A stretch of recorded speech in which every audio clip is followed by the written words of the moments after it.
Well, hello.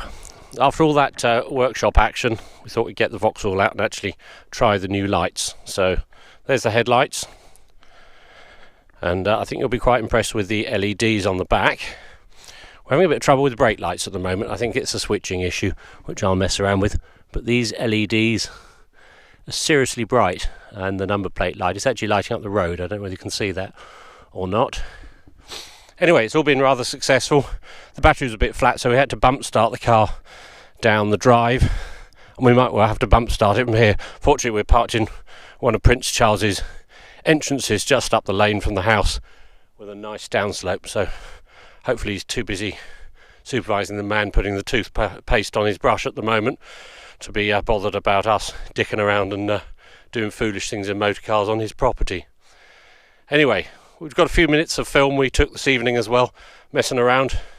Hope you enjoy it. Thanks for watching. See you soon.